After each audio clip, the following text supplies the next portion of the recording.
Well, another good week here at the Northwest Church as we look at our life group study.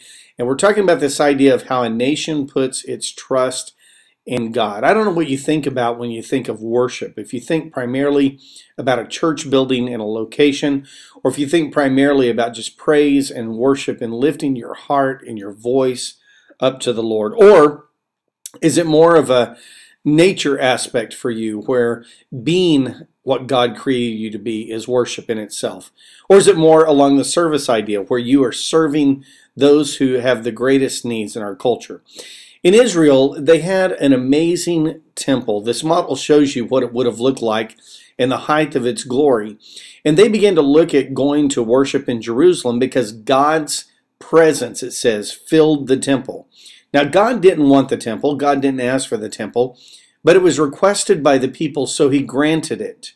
What happens when God leaves a place? It falls into disrepair. It's completely destroyed because without God there is no protection. Now, Jeroboam had relocated the worship place primarily from Jerusalem to Bethel for his own convenience, for his own, to save him the time. Bethel is pretty interesting. It's a town named House of God. And Amos kind of has this wordplay where he talks about Beth-Aven, the house of nothing. When you think about your worship, your life, are you filled with the glory of God, or are you more famished? This week we're going to be talking about whether or not we are the house of God, or are we the house of nothing.